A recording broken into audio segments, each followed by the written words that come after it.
바로 들어가네요. 자, 그럼 데일리 힌트 IBK 투자증권 우리 월천도사 박근영 부장님 모셔보도록 하겠습니다. 어서 오세요. 어서 네, 오십시오. 안녕하세요. 네. 좀 전에 제가 표정 안 찡그리고 있었는데. 아, 그래요? 네, 충분히 뭐 말씀하시는 거 그냥 재밌게 듣고 있었습니다. 괜히 우리가 눈치 보여가지고 그래서 그랬던 것 같아요. 안 그래도 짧아졌으니까 시간이. 옆에도 이렇게 왼쪽 얼굴이 좀 따가웠습니다. 네. 자, 그러면 시장 동향 바로 들어가 보죠. 네, 코스피는 마이너스 0.36포인트 하락. 그러니까 뭐 출발 자체는 거의 보합이었다고 볼 수 있습니다. 출발부터 외국인은 코스피 200과 선물 매수 출발을 보였고요. 기관은 양시장 현물 매수를 보였지만 선물은 매도하면서 출발을 보였습니다. 아침부터 반도체와 반도체 소부장 그리고 대형 IT와 제약바이오 그다음에 통신, 그다음에 자동차와 부품 타이어주 그리고 정유화학, 철강 등의 경기 민감업종 그리고 은행, 증권, 보험 등의 경기 방어주 그리고 엔터미디어 등이 상승 출발을 보였고요. 농업과 비료, 요소수 뭐 이런 테마주들 그리고 자율주행과 육계 등 테마 강세가 특징이었습니다. 개장 직후 약세 출발을 보이던 2차전지 관련주는 셀과 양극재 그리고 장비주 중심으로 반등을 보이기도 했습니다만 종가까지 이어지지 못하고 역시 다시 양극재도 빠졌습니다. 10시를 넘어서면서 주가지수 선물이 상승세가 꺾이면서 코스피는 보합권, 코스닥은 마이너스 1% 수준 하락했는데 역시 코스닥은 양극재 뭐 에코프로 그룹이 이제 시가총액 1, 2위를 하다 보니까 네. 이쪽이 빠지니까 힘을 못 썼죠. 그리고 최근에 좀 올라왔던 종목들 가운데서도 뭐 로봇이나 뭐 AI 이런 부분들도 조금은 이제 주춤한 모습이기 때문에 역시 조금 부담감이 있었습니다. 국내 시장은 보험과 통신 등 경기 방어주 그리고 금융 관련 종목들 위주로 상승세가 보였고요. 방향성이 부재한 가운데 3분기 배당 기산을 앞두고 전통적 배당주로 이야기되고 있는 업종 중심으로 수급이 유입이 관찰됐습니다. 코스닥 같은 경우는 업종보다 테마주 영향력이 강해지는 구간으로 보이는데 전반적으로 비료 등 요소수라든지 LPG 등 원자재 관련 종목이 뚜렷한 상승세가 나타났고요. 애플 아이폰 15 공개 이후에 카메라 모듈 등 일부 이제 밸류체인 차별화 시도가 나타났습니다. 다만 이제 로봇 테마는 약세 전환 보이는 것이 최근에 움직임이 있었고요. 코스피는 오전에 2,520포인트 선까지 하락하기도 했습니다만 외국인 현선물 순매수 유입 속에 하락폭이 만회되기도 했고 2,530선 정도 수준에서 등락이 계속 반복되는 모습이었습니다. 국제유가가 상승세 재개되면서 오늘 밤 미국의 8월 소비자 물가 발표를 앞두고 관망 심리가 확대되고 있고요.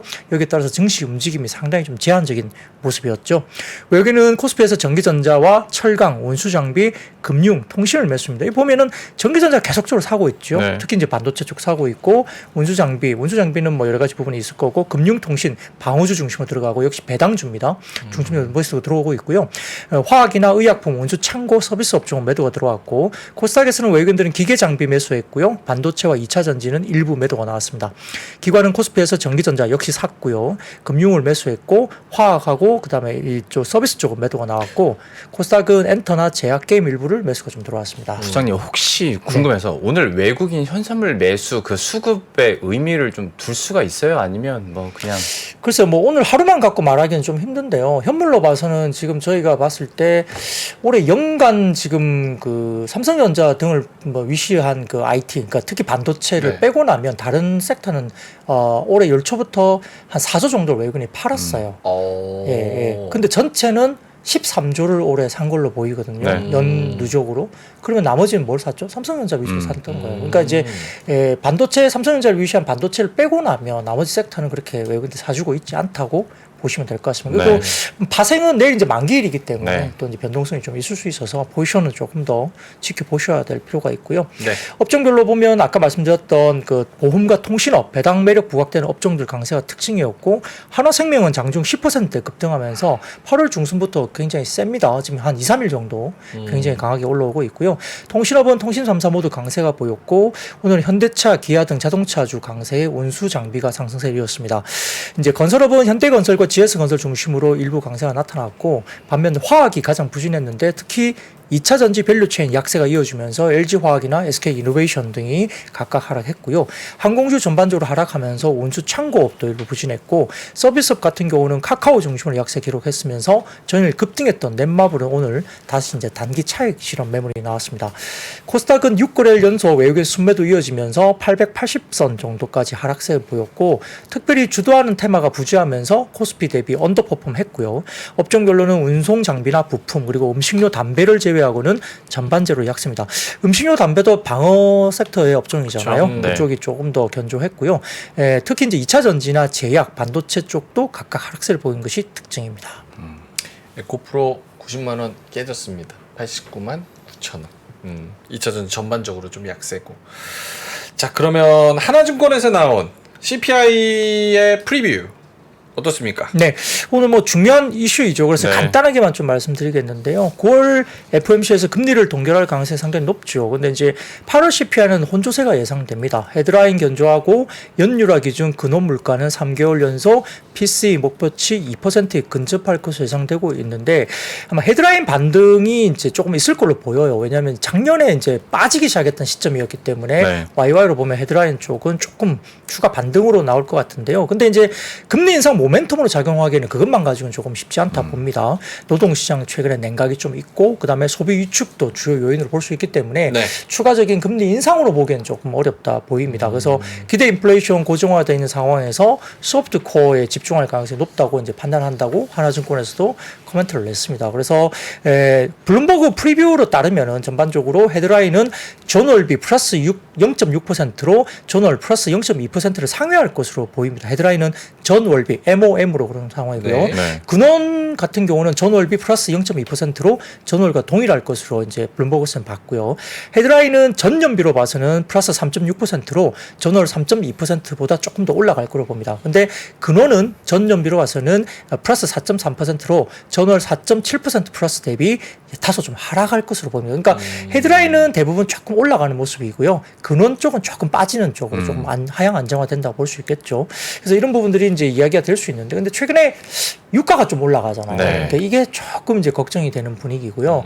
그다음에 OER 같은 경우도 이제 뭐 주거용 임대료나 이런 쪽은 어느 정도 조금 이제 하락 추세로 좀 돌아서고 있다고 볼 수 있기 네. 때문에 이 부분은 살짝 조금 이제 하향 안정화 되지 않을까. 그래서 디플레이션, 디스인플레이션을 주도할 가능성이 높다고 OER 부분은 좀 평가를 받습니다. 그래서 이런 부분들이 어떻게 이제 정말 될지 부분이 있을 것 같고요. 그래서 사진을 하나 가져와 봤는데 이 네. 블룸버그에서 보는 분위기예요. 최근에 사진을 좀 띄워주시면은 하얀색으로 보이는 실선은 헤드라인 부분이고요.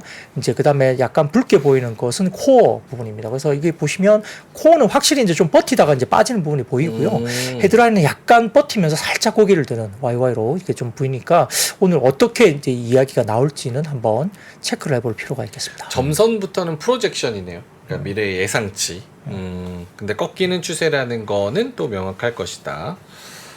이게 뭐 근원으로 전년비 4.3 나오고 헤드라인으로 3.6 나오면은 어쨌든 시장은 별 영향 없이 네, 뭐 좋아합니까? 이대로 나온다고 해서 헤드라인이 살짝 오른다고 해서 뭐 그렇게 크게 흔들릴 것 같지는 않아요. 근원 부분이 빠지면은 크게 문제는 안 될 것 같고요. 뭐 우리가 말하는 이제 페드의 대변인으로 이야기되고 있는 월스트리트저널의 닉 티밀하우스 기자가 네. 이번에는 이제 금리 동결을 하겠지만 금리 한 번 인상을 더 할 수도 있다. 근데 그렇다고 해서 뭐 전체적으로 뭔가 어떤 뭐 흐름을 바꾸지는 않을 거다. 근데 한 번 정도 금리 인상을 해볼 수도 있지 않을까? 네. 뭐 이런 식의 또 기사를 쓰기도 했어요. 최근 들어서.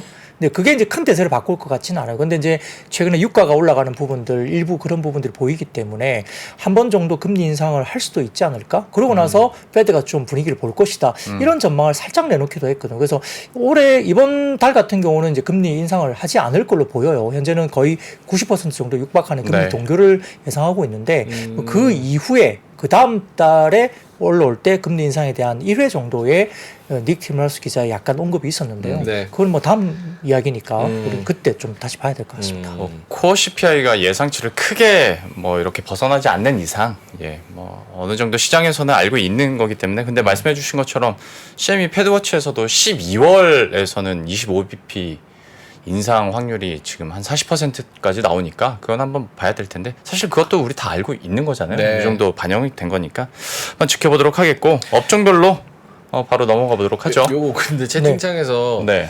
부장님 내용은 너무 좋은데 네. 뒤에 위즈덤 칼리지 너무 이게 바람 불듯이 막 흔들려가지고 어지럽다는 의견들이 아, 좀 에어컨 바람 있는데 때문에? 에어컨 바람 때문에 그렇습니다. 근데 화면으로 보니까 실제로 좀 많이 흔들리는, 이거 계속 보고 계시면 좀 멀미 나시긴 하시는데 저희가 한번 아지랑이처럼 느끼시나? 아직은 계속 흔들려서 저희가 한번 고민해서 시정해 보도록 하겠습니다.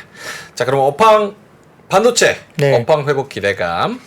예, 사실 오늘 아침부터 뭐 삼성전자와 하이닉스 분위기가 좋았고 역시 네. 이제 퓨어 플레이라고 불리죠. 하이닉스 같은 경우는 순수 반도체 업종이기 때문에 아마 오늘 아침에는 제 기억으로는 하이닉스가 한 3%대 정도까지 상승세를 보였다고 이제 기억을 합니다. 그래서 최근에 이제 이야기가 나온 몇 가지, 오늘 두 가지 정도가 상당히 중요한 이야기가 시장에서 반도체 관련 이야기가 나왔는데요.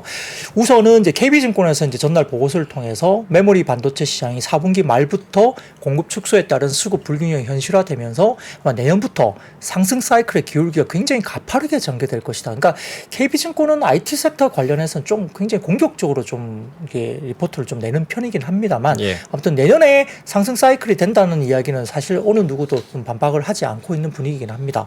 그래서 사진을 좀 띄워주시면 올해 말고 내년 관련된 부분을 보시면은 평균 판가가 디램 같은 경우는 올해 대비 38%, 낸드는 올해 대비 16% 정도 올라올 것으로 일단 KB증권에서는 공격적인 추정을 하고 있습니다. 예. 역시 이제 디램은 고부가 제품인 HBM과 DDR5 생산 능력 확대 영향에 따른 기존 디램, DDR4의 공급 축소가 수급 불균형으로 이루어지면서 낸드는 40에서 50% 감산, 그리고 30% 설비 투자 축소, 그리고 가격 인하 중단 영향 때문에 가격이 반등하면서 2분기 정점을 기록한 재고는 연말에 정상 수준에 근접할 것으로 전망된다는 겁니다.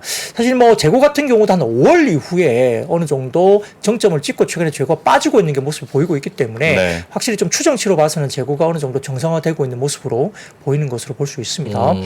거기다 이제 키움증권에서는 보고서를 통해서 8월 대만 테크 업종 관련된 매출액이 전반적으로 전년 동기 대비 하락폭을 축소하고 있다고 평가 보고서를 냈습니다. 사진을 좀 띄워주시면 이게 네. 나오는데요. 키움증권에서 나온 자료인데 테크 업종 합산 매출액입니다. 8월은 전월비 플러스 1%로 전환했고요. 전년비로는 마이너스 10%포인트인데 이게 좀 많이 줄었죠. 이 보시면 파란색 실선 보시면 마이너스 권에 있긴 한데 마이너스 폭이 이제 주는 모습이 보입니다. 그죠? 이래서 약간 바닥권에 대한 이야기, 특히 이제 메모리와 LSI 같은 경우는 전년 동기 대비 하락률이 감소하면서 업황 회복세를 이어가는 중이라고 키움증권에서는 이제 추정을 했습니다. 이런 부분들 때문에 조금 이제 반도체 쪽에 대한 이야기가 돌고 있다는 것이 보이는데 이제 실질적으로 이제 가격이 올라가면 반도체 관련된 종목은 조금 더 힘을 받을 것이라고 네. 대부분 보고 있기 때문에 좀 이런 것에 힘을 좀 실어주는 분위기고요. 더군다나 메리츠증권에 따르면은 중국의 모바일 부품 재고 회복세 조기 신호 속에 메모리 판가가 반등이 관찰되고 있다는 리포트가 최근에 메리츠증권에서 나왔습니다. 그래서 메리츠증권의 자체적인 어떤 낸드 업계 채널 체크를 좀 이렇게 해봤을 때 메리츠증권에서 중화 스마트폰 업체들의 부품 재고 조정이 마무리 단계에 진입했다는 초기 신호가 관찰되고 있다는 리포트가 나왔어요. 그래서 특히 이제 키옥시아에 따르면은 샤오미 등 중국 스마트폰 업체들이 24년 물량 계획을 준비하면서 9월 초부터 오더 컷이 마무리되는 징후들이 보인다고 확인했다, 이렇게 리포트를 했고요. 더군다나 오늘 시장 조사 업체인 트렌드포스에 따르면 삼성전자가 2분기부터 생산량 조절하기 시작했고 그다음에 3분기에는 추가 감산을 할 것이다 이야기했죠. 근데 이제 만성적인 수급 불균형이 해소될 가능성이 있다고 밝혔고요. 공급업체들이 가격 안정화 및 잠재적 가격 상승을 위해서 감산을 확대하고 있기 때문에 아마 이런 파급 효과가 4분기에 낸드도 전체 비트 출하량을 촉진하면서 공급업체의 적자폭을 점차 줄일 것으로 예상한다고 이야기했습니다. 그래서 낸드 가격이 디램보다는 조금 늦게 올라올 거로 보는데 낸드 가격도 4분기에 안정화되거나 또는 0에서 5% 정도 상승세로 전환할 것이다. 이렇게 낸드까지도 상당히 좀 당겨지는 모습이에요. 그러다 보니까 업체들에 대한 감산 확대가 결국은 가격의 상승을 이끄는 것으로 보고 낸드는 조금 보수로 봤을 때 내년 정도를 바라보는 쪽도 있었는데 네. 이게 4분기로 당겨지는 쪽으로 이야기 본 겁니다. 사진을 하나 가져와 봤는데요. 좀 띄워주시면 네. 모바일 디램 가격의 추정인데 이게 트렌드포스에서 이야기한 모바일 디램 가격의 가격 형성입니다. 보시면 가격이 꽤 많이 올라가죠. 모바일 디램 가격이. 그러네요. 예, 그래서 트렌드포스는 이렇게 좀 굉장히 공격적으로 이야기를 하고 있고요. 올해 이제 2분기에 이제 전반적으로 지금 한 26달러 정도 수준이었는데 4분기는 27달러대, 그리고 내년에 2분기에 거의 30달러대 육박하고요. 내년 4분기에는 35달러 수준까지 엄청나게 올라가죠. 그러니까 이 정도 상승폭이면 가격 상승폭은 상당히 크다고 볼 수 있습니다. 40%가 늘어나는 거잖아요. 네, 그렇죠. 그러니까 아까 제가 KB증권에서 내년 D램 가격이 38% 그리고 낸드는 16% 올해보다 올라간다는 KB증권의 보고서가 나왔다 말씀드렸죠. 그래서 트렌드폴스 뭐 혹시 트렌드폴스를 또 인용해서 이렇게 했을지 아니면 삼성전자 쪽에 뭔가를 인용했을지 그걸 모르겠으나 KB증권에서는 뭐 인용한 것과 거의 유사한 수준의 상승폭을 보이는 분위기입니다. 네. 그다음 사진을 보여주시면 이게 이제 트렌드폴스 관련된 해외 쪽 기사 헤드라인입니다. 이 보시면은 낸드 관련된 이야기거든요. 그래서 낸드 플래시 쪽의 가격에 대한 부분들을 올해 4분기 정도부터 이제 유지가 되거나 또는 이제 가격이 올라갈 것으로 이제 트렌드폴스에서 이야기한 것을 외신 보도가 나온 겁니다. 그래서 다음 사진 보여주세요. 이게 다음 사진은 낸드 플래시 관련된 트렌드폴스에서 이거 말고요. 그 다음 앞에 밑에 보이네요. 아니요. 그 밑에 보이네요. 파랗게 녹색으로 보이는 거 있죠? 녹색. 녹색 보이죠?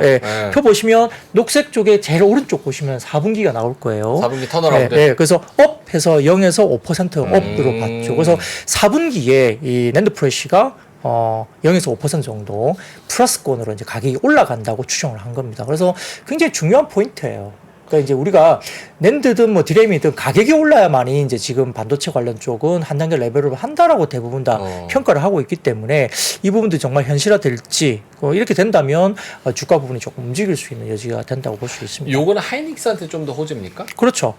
네, 순수 퓨어 플레이니까. 그래서 오늘도 가격 변동폭이 하이닉스가 좀 더 긍정적으로 움직였어요. 안 좋을 때는 하이닉스가 더 빠지고요. 변동폭이 훨씬 더 큽니다. 삼성전자는 반도체, 그 다음에 스마트폰, 그 다음에 디스플레이 이런 것들 같이 하기 때문에 조금 더 변동폭은 좀 상대적으로 적다 보시면 되는데요. 또 가격이 올라가면 하이닉스 입장에서는 그렇고, 그 다음에 이제 오늘 저희 회사에서 IBK 투자증권에서 이제 HBM 관련된 인덱스 자료가 나왔어요. 끊어서 정말 죄송해요. 끊어서 정말 죄송한데 4분기에 턴어라운드 한다는 거는 이게 수요가 는다는 쪽인 거예요? 아니 그러면은 공급단을 뭔가 조절해서 가격을 어쨌든 가격이 턴어라운드 하는 게 중요한 거예요? 네. 수요가 늘지 않아도? 지금은 이제 수요 드리븐이 아니고 공급 축소에 대한 가격의 상승이죠. 네. 근데 이제 우리가 그러면 아니 수요도 없는데 이런 이야기를 계속 하잖아요. 근데 역사적으로 봐보니까 반도체 수요는 계속 꾸준했다는 거죠. 생각해 보세요. 가격이 올라간다고 반도체 안 사요? 예. 그리고 이번에 아이폰 15 같은 경우도 오늘은 제가 그 이야기를 안 드리겠지만 이번에 아이폰 15도 뭐 예를 들어서 램이 많이 증가됐다고 좀 평가가 되거든요. 테스트 해보니까 예를 들어서 뭐 6기가에서 8기가로 이렇게 올랐다. 그러니까 빠지니까 그 중화권 스마트폰도 마찬가지고 D램 탑재량은 대폭 늘리기 시작한 거죠. 그건 이제 어쨌든 수요가 어떻게든 늘어나는데 가격 변동폭이 왔다 갔다 하기는 하겠지만 역사적으로 지금은 1, 20년 정도 봤을 때도 보면 이 반도체 수요는 그냥 꾸준하게 계속 그렇죠. 가격이 40% 오른다고 갑자기 뭐 절반으로 수요를 줄이거나 그러지는 않는 거죠. 워낙 뭐 공급자 우위 산업이기도 하고 근데 이제 수요 측면에서도 우위를 점할 수 있다라는 긍정적인 전망까지 나오니까 금상첨화죠. 그렇죠. 근데 이제 HBM이 좋아지면 아무튼 SK 하이닉스가 HBM에 대한 부분에서 올해 적자가 대규모로 나겠지만 HBM 쪽에서는 대규모 흑자로 전환되는 효과는 아마 하이닉스가 더 클 거예요. 삼성전자보다는. 예, 그래서 그런 부분이고 삼성전자는 뭐 HBM만 놓고 보면 하이닉스보다는 조금 후발주자죠. 네. 그리고 이제 물건을 공급하는 것도 좀 늦고 아마 4분기 정도부터 나가겠지만 엔비디아 쪽에 뭐 턴키로 좀 나간다. 그다음에 이제 여러 가지 부분에서 AMD 쪽으로 뭐 나간다 이런 게 있지만 아마 4분기 정도부터 조금 물량을 이제 좀 시작하는 단계일 거거든요. 그러다 보니까 HBM만 놓고 보면 턴에 대한 효과는 확실히 SK 하이닉스 쪽에 좀 더 있다. 근데 하이닉스 관련된 밸류체인은 상반기에 주가들이 좀 더 올랐다는 거죠. 그래서 하반기 이후 내년의 그림은 삼성전자의 모멘텀이 좀 더 강화되는 시기로 들어간다. 그러다 보니까 삼성전자의 밸류체인에 대한 부분들을 좀 더 봐야 되지 않을까? 뭐 이런 이야기도 나오는 것 같습니다. 근데 제가 좀 더 이제 반도체를 조금 더 첨언을 드리면 오늘 이제 반도체 관련된 중요한 두 가지 뉴스가 나왔거든요. 그래서 이제 그 이야기가 오늘 상당히 중요한데 언블레어 리서치에서도 이제 이걸 이제 언급을 하면서 제가 가져와 봤습니다만 삼성의 모바일 메모리 가격을 20% 인상한다는 이야기가 나왔습니다. 정확하게는 외부 고객들 대상이고 D램과 낸드 모두를 인상한다는 겁니다. 이게 굉장히 중요하죠. 정확히는 샤오미, 오포, 구글 등 주요 스마트폰 업체들 대상으로 약 10에서 20% 인상하고요. 동시에 삼성의 MX 사업부에도 그러니까 삼성도 스마트폰을 하잖아요. 이쪽에도 소폭 인상한 가격으로 적용할 것이라고 보도가 나왔죠. 중요한 겁니다. 이게 예, 그리고 테슬라 같은 경우도 두 번째 뉴스인데 테슬라의 도조 컴퓨터에도 HBM이 사용된다는 내용이 오늘 나왔죠. 상당히 중요하죠. 테슬라 과거에 공개한 도조 클러스터 구조에 보면 D1 칩으로 구성된 타일 옆에 HBM이 이제 연결된 구조로 자리 잡고 있는데 테슬라가 엔비디아의 칩을 사용하든 뭐 자체 제작한 칩을 사용하든 어쨌든 고대역폭 메모리의 사용처는 필수적으로 빠질 수가 없다는 이야기입니다. 그러다 보니까 완전 자율주행급의 레벨 5단계 차량이 완성되면 각 차량마다 고대역폭 메모리가 탑재되어야 될 것을 당연히 추정할 수밖에 없겠고 현재는 GDDR 메모리가 사용되고 있죠. 네. 추후에는 결국은 HBM이 각 차량마다 이제 작용될 것으로 보고 있기 때문에 결국 메모리 사이클 업턴 HBM의 성장 가도 이런 두 가지 변수가 반도체 쪽으로 이끌어갈 수 있는 중요한 뉴스가 오늘 좀 나왔다 볼 수 있는 상황이고 실제 아까 대만의 업종 이야기했죠. 오사트 후공정 업체라든지 난야 파운드리 업체들의 월별 실적 또한 업턴이 시작됐다는 게 아까 이야기가 나왔고요. 그러다 보니까 결국 모바일 가격 인상을 시작으로 기존의 레거시 제품도 가격 인상이 이제 사이클이 시작되면서 사실 이런 부분도 상당히 좀 중요한 부분이다 볼 수 있겠고요. 자, 다음 사진 보시면 JI 고스트라는 플랫폼을 가져와 봤는데 자, 표를 하나 보여주세요. 9월 10일까지 그러니까 이제 1일부터 10일까지 이야기인데 일평균 수출 금액은 자른 거예요. 그러니까 전체 월 수출 금액을 가지고 일평균을 나눈 건데 보시면은 수출 금액은 8월부터 반등세가 이제 디램이 나오기 시작하는 겁니다. 확실히 막대그래 보시면 나오거든요. 네. 그리고 그 다음에는 이제 세미라는 그 국제 반도체 장비 재료 협회라고 이제 있습니다. 세미라고 있는데 이쪽에서는 올해 팹 장비 투자 금액이 지난해보다 15% 정도 줄어든 840억 달러를 기록할 수 있다고 밝히긴 했지만 내년의 투자의 규모는 올해보다 15% 늘어난 970억 달러가 예상됩니다. 그러니까 장비주들이 상당히 좋아질 수 있는 환경도 오는 겁니다. 사진을 가져와 봤습니다. 사진 띄워주시면 이 관련된 사진이 나오죠. 예, 이겁니다. 그래서 팹 이퀴먼트, 근데 장비들이죠. 장비 관련된 스펜딩, 그 관련된 투자 금액을 말하는데요. 이 부분에서 우리가 이야기하는 내년에 장비 투자 금액도 올라오니까 우리 소부장 같은 경우도 상당히 좀 주목을 해야 되는 상황이고요. 국가별로는 대만이 내년에도 팹 장비 투자 금액 규모에서 글로벌 선두가 될 것이고요. 당연히 뭐 TSMC 등이 있으니까요. 때문에. 그리고 내년에는 올해보다 4% 늘어난 230억 달러를 투자할 것으로 보인다고 이야기를 했습니다. 그리고 좀 참고 삼아 가져와 봤는데 다음 사진 보여주시면 본딩의 발전사예요. 이 본딩이 뭐냐면 적층을 하는 것들을 이렇게 쌓아서 이렇게 딱 이렇게 우리가 뭐랄까 묶어주는 뭐 그런 걸 보시면 되죠. 그래서 이제 오늘 이제 우리 이제 IPK 증권에서 나온 리포트를 보면 반도체 세 가지 핵심 키워드는 이겁니다. 패키징. 그러니까 처음 우리가 말하는 2.5D, 그다음에 뭐 3D, 뭐 어드밴스드 패키징. 이거 패키징 하나하고 두 번째는 TSV. TSV는 적층을 해가지고 이걸 갖다가 쌓았을 때 구멍을 뚫어서 연결하는 이게 TSV이고요. 그다음에 이제 본딩, 그걸 묶어서 이렇게 하는 기술. 그런 걸 이야기를 하는 거예요. 이 세 가지 본딩 기술, 그다음에 아까 말씀 TSV 기술, 그다음에 패키징 기술. 이 세 가지가 이제 HBM의 핵심이라고 이제 리포팅을 했고요. 그래서 쉽게 이제 하기 좀 쉽지 않아서 그림을 가져와 봤는데 본딩 기술이 이렇게 변전사가 있다고 합니다. 근데 국내 같은 경우는 본딩을 어디서 잘해요? 한미 반도체가 잘 하죠. 그리고 또 최근에 뭐 대표이사 부회장께서 계속적으로 지금 사고 있죠. 5만 원대 중반 정도 가격에 계속적으로 지금 적극적으로 지금 아주 자신감을 표현해서 사고 떨어질 있어요. 때 사는 게 아니라 엄청 강할 때 계속. 네, 맞습니다. 회장님이 대표이사예요? 아마 부회장으로 알고 있는데요. 아, 네, 그렇습니다. 찾아볼게요. 예, 근데 물론 이제 내부자가 산다고 주가가 100% 올라가는 보장은 없습니다. 그렇긴 하지만 굉장히 좀 자신감의 피력을 하고 있다는 점에서는 좀 주목을 할 필요가 있겠고 오늘 다른 종목도 좀 빠지는 구간에서도 괜찮았고요. 그다음에 네페스라든지 그다음에 오늘 뭐 유진테크 이런 종목들도 꽤 움직임이 그래도 나쁘지 않았던 종목이고 뭐 한미반도체도 장중 3% 이상 올라가는 모습도 보였기 때문에 상대적으로 좀 강했다 볼 수 있어서 좀 본딩 관련된 쪽도 아마 주목을 좀 하시는 게 좋겠습니다. 대표이사 부회장 맞네요. 곽동신 씨. 곽동신 부회장님이라 그래야 되나? 뭐 이름까지. 곽동신 부회장. 오케이. 알겠습니다. 다음 거 넘어가면은 현대차 노사 임난협 교섭 잠정 합의 소식 속에 파업 리스크 해소 등의 자동차랑 부품 상승했습니다. 네, 뭐 잠정 합의안이 나왔고요. 기본급 11만 1,000원 인상 그리고 지난해 경영실적 성과급 400% 플러스 1,050만 원. 주식 15주, 재래상품권 25만 원. 아, 이거 부러워요. 아, 좋겠다. 이 정도로 저도 줄 수 있으면 저도 받고 싶은데 아무튼 뭐 현대차 뭐 기아 같은 경우는 항상 이제 이게 노사 협상, 임금 인상 이 부분이 항상 난항을 겪어왔죠. 근데 이제 아무튼 빨리 이제 해결됐다는 부분에서는 조금 이제 분위기로 봐서는 좀 좋은 쪽으로 가는 것 같고 사실은 이제 이제 찬반 투표를 통해서 합의안이 가결되면은 1987년 노조 창립 이후 첫 사상 5회 연속 무분규인데 사실 약간 좀 뭐 많이 주면서 분규를 안 일으키는 거니까 이게 조금 좀 그렇긴 합니다만 그래도 뭐 어쨌든 그 회사의 뭐 사안이기 때문에 우리가 네. 뭐 외부에서 왈가왈부할 일은 아니죠. 예, 다올투자증권은 현대차에 대해서 임단협 잠정 협의로 주가상에 최대 악재로 작용했던 파업 손실의 우려가 해소된다. 그리고 주가 반등의 촉매가 가능하다고 이야기를 했습니다. 네. 합의에 따라 13, 14일 이틀간 예정되어 있던 파업이 자연 취소가 될 것이고요.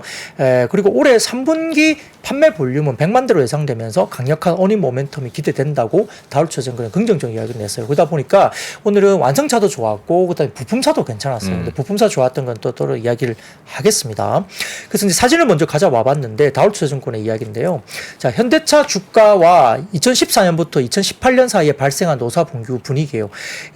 지금 그 화살표가 아래쪽으로 내려가는 부분들은 14년부터 18년 사이인데 네. 이때 노사 분규는 이제 부진한 업황 속에서 노사 간 협상 실패가 반영이 됐던 부분이었기 때문에 여기서 밸류에이션이 상당히 좀 내려가는 구간이었죠. 근데 지금은 밸류에이션이 올라가는 구간이에요. 그러니까 네. 어닝도 좋고 영업이 일단 상당히 좋아지는 구간이라서 이런 것들이 상당히 좀 반영될 구간이다 보는데 이 보시면은 이 밴드 구간이 그러니까 PER 관련된 부분에서 지금 상당히 바닥권까지 다 빠져 있잖아요.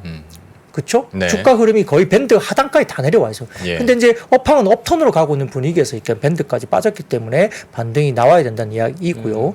오른쪽 사진 보시면 현대차는 연간 파업 손실 볼륨인데 16년부터 17년 사이에 생산 차질 집중이 됐습니다. 이때는 또 업황도 좋지 않았는데 이렇게 손실 볼륨이 나왔죠. 근데 지금은 구조적인 자동차 수요 부진 구간이 아니라는 겁니다. 과거에는 그때는 구조적인 수요 부진이 있었죠. 네. 다음 표를 사진을 한번 가져와 봤는데 현대차의 연간 파업 손실 대수입니다.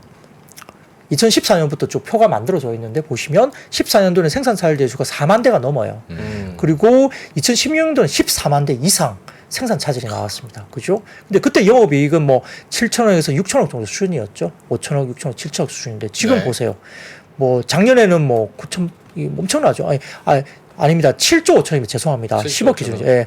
그때 14년에 7조 5천억, 그 다음에 15년은 6조 3천억이었는데 지금은 22년도에 9조 8천억이죠. 그리고 올해 같은 경우는 거의 15조 3천억 정도까지입니다. 그러니까 이제 생산 차질 대수가 19년부터는 없었어요. 무분규 분위기 때문에. 그죠? 도매 판매도 그렇고. 근데 이제 주요 손익 변수가 쭉 나와 있지만 그때 당시에 영업이익과 지금 비교해보면 거의 2배 정도 수준이고 생산 차질도 별로 없고 수요가 살아있느냐 그 부분을 제가 지금 말씀드릴게요. 그런데 그런 부분들이 지금 이제 지금 올해 실적 기준으로 봤을 때 현대가 PER 4배가 안 될 거예요. 실적을 봤을 때. 이번 분기 영업이익 3조 4천억 보던데. 뭐 와. 그거는 뭐 나와봐야 되겠지만 어쨌든 네. 굉장한 영업이익을 계속 낼 거로 대단합니다. 봅니다. 그러니까 이런 분들 가지면 어쨌든 모르겠어요. 5배 PER 5배 미만인데 단기 반등이라도 나와야 되지 않나? 뭐 그 생각 할 수 있죠. 예, 근데 그 글로벌 완성차들이 다 실적이 좋아요. 예, 그렇기 때문에 결국 핵심은 전기차에 있는 거예요. 전기차를 얼마나 잘하는지를 전기차도 잘하죠.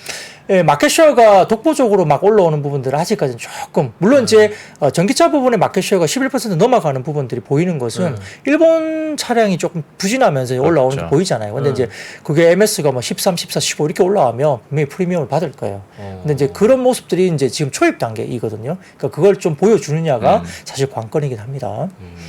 근데 이제 지금 여러 가지 부분에서는 이제 좀 오늘 이야기가 뭐가 있냐면 그 현대차가 테슬라의 자동차 생산 방식을 본딴 하이퍼 캐스팅을 2026년에 양산에 적용한다는 이야기가 나옵니다. 하이퍼 캐스팅? 네, 이게 뭐냐면 기가 프레스 같은 예, 거예요? 그렇죠. 기가 캐스팅을 벤치마킹한 공법이죠. 쉽게 말하면 그 기가 캐스팅이 이제 6,000에서 9,000톤의 힘을 가할 수 있는 초대형 프레스 기계가 들어가면서 네. 특수 알루미늄 합금판을 한 번에 주조하면서 차체를 통째로 찍어내는 방식이죠. 아, 약간 공격처럼 찍 찍고 다음, 찍 찍고 다음. 이렇게. 예, 그걸 이제 현대차가 하겠다고 이야기를 한 거죠. 그래서 이게 아마 26년에 양산에 적용한다는 겁니다. 이게 이제 알려졌고요. 그러다 보니까 이제 우리가 이야기할 수 있는 어떤 현대차 계열의 그 기계 업종들이라든지 이런 쪽도 상당히 좋을 수밖에 없어요. 그래서 LC에 만들어라든지 그다음 모비스 계열들도 약간의 어떤 부품 사기들이기 때문에 관계가 있고요. 그래서 현대기아도 좋았지만 오늘 부품사 분위기도 좀 분위기가 나쁘지 않았다 볼 수 있고요. 쉽게 말하면 지금 자동차 산업에 대해서 NH투자증권에서 이번에 좀 약간 새로운 그 노사 합의안이 좀 금액이 좀 많다. 네. 그래서 조금 이제 기대치보다 인건비 상승분이 좀 많은 거 아니냐 이야기가 나옵니다. 근데 이제 NH투자증권이 어떻게 이야기했냐면 국내 공장 기준으로 본다면은 아마 전년 대비해서 관련해서 합의안이 통과가 되면 약 13.7%의 총액 기준 임금 상승이 가능하다는 겁니다. 그 좀 약간 많아 보이잖아요. 네. 그래서 약간 두려울 수 있는데, 근데 당초 사업계획 영업이익을 10에서 15% 상승 계획을 갖고 있고 우호적인 환율 여건이나 생산 정상화, 타이트한 재고, 가동률 회복 가능성 이걸 본다면 하반기 실적에 미치는 영향은 그렇게 생각보다 크지 않을 수 있다. 그리고 최근 전기차에 대한 수요 둔화가 부담 요인으로 작용하고 있긴 한데 글로벌 재고는 여전히 타이트한 상황이기 때문에 상상 확대 여력은 여전히 존재한다는 건데요. 자, 몇 가지 뉴스를 더 드릴게요. 네. 자, 첫 번째 사진은 띄워주세요. 로이터 통신인데요. 첫 번째 사진 띄워주시면 캘리포니아 주에서 내연기관 규제를 완화할 가능성이 나왔습니다. 캘리포니아는 아주 전통적으로 전기차 관련된 아주 공격적인 주이잖아요. 근데 내연기관 관련해서도 규제를 좀 완화할 것으로 보인다고 합니다. 네. 이건 뭐 완성차 입장에서는 좀 나쁘지 않은 흐름이죠. 기존의 완성차 입장에서는. 그리고 다음 사진 보시면 현대차 관련해서 SNS로 인한 도난 차량 관련된 부분에서 로이터 통신을 통해서 보면 현대차, 기아차가 책임이 없다. 이 이야기가 나온 겁니다. 현대기아 입장에서는 이것도 긍정적인 요소이죠. 다음 사진 보시면은 마지막입니다. 미국의 자동차 금융 관련된 이용률이 2개월 연속 반등세가 나오고 있다 이야기죠. 이게 자동차 금융 이용률이 많이 올라온다는 것은 뭐죠? 수요가 있다는 거예요. 네. 그러니까 수요가 우려가 됐다는 게 많이 이제 좀 시장에 반영되고 있는데 생각보다 자동차 금융 이용률이 최근에 2개월 연속 반등세가 있다는 것은 나쁘지 않은 그림으로 볼 수도 있겠습니다. 시간이 없으니까 다음 거 타이트하게 국제유가 강세 영향 등의 정유, LPG 상승. 네. 사실 뭐 유가 부분을 뭐 직접적으로 논한다고 보다는 이 유가 부분들이 이제 결국 인플레 부분의 하반기에 변수가 될 수 있어서 주목을 좀 해야 될 것 같은데요. 거의 88.84달러 WTI가 어제 올라왔죠. 그러다 보니까 오펙 발표한 월간 보고서에 따르면은 올해 전 세계 원유 수요가 하루 약 240만 배럴 증가할 것으로 예상했고요. 약간의 뭐 중국도 살짝 이제 부동산 관련된 부분들 어느 정도 좀 이렇게 분위기가 어느 정도 완화되고 정리가 되면서 하반기 이후에 조금 올라갈 가능성이 있다고 봅니다. 그리고 내년에는 하루 약 220만 배를 늘어날 것으로 오펙은 또 전망을 했습니다. 그래서 이 전반적인 부분에서는 약간의 유가 상승이 좀 더 이어질까에 대한 부분들에 대해서 생각이 좀 많아지는 분위기인데요. 이제 하나증권에서 최근에 이제 리포트를 좀 낸 거 보면 100달러 정도 수준, 맥스로 100달러 정도 수준 정도 가면 수요 임계치가 좀 나올 가능성이 크다. 그러니까 그 위로 올라가면 수요가 줄어들기 때문에 결국은 더 올라가기가 좀 쉽지 않을 수도 있다는 평가를 내기도 했습니다. 어쨌든 지금은 글로벌 원유 재고 감소량이 올해 3분기 하루 60만 배럴, 4분기에는 하루 20만 배럴 정도로 전망이 되면서 향후 수개월간 글로벌 원유 재고 하락이 국제 유가를 일단 지지할 것이다. 그러니까 당장 빠지기보다는 조금 현재 80달러 후반 90달러 언저리에서 어느 정도 좀 유지가 좀 될 가능성이 있다. 그리고 최근에 아람코 관련된 뭐 지분 매각 이슈가 좀 있잖아요. 시장에. 그러다 보니까 조금 높은 유가에 대해서 유지를 하고자 하는 의지가 있기 때문에 이게 좀 가능한데, 근데 그게 끝나고 나면 또 하방으로 빠질 수도 있어요. 근데 이제 다음 사진 보시면 중요한 건 그겁니다. 그러면 이제 우리가 주식으로 봤을 때 어떻게 봐야 되냐인데, 이 월간 정제 마진 추이 보세요. 4월 달에 3.5달러입니다. 배럴당. 근데 지금 어떻게 보세요? 11.7달러예요. 그러니까 월간 정제 마진 추이가 엄청나게 튀어오르죠. 그러니까 유가 분위기에 따라서 지금 분위기가 어쨌든 뭐 SOL이 됐든 GS가 됐든 그다음에 SK 이노베이션이 됐든 정제 마진 추이가 워낙 좋기 때문에 실적이 기존의 추정치보다 SO일과 SK 이노베이션이 상당히 이번에 분기 실적이 좋아질 가능성이 높다. 가이던스보다 훨씬 좋게 나올 가능성이 높다는 건 생각을 해 두셔야 될 것 같고요. 더군다나 오펙이 10년 만에 석유 매장량이 최대로 감소할 것을 경고를 했습니다. 그래서 아마 4분기 말까지 전 세계 석유 매장량이 하루에 330만 배를 감소할 수 있다고 이야기를 했고요.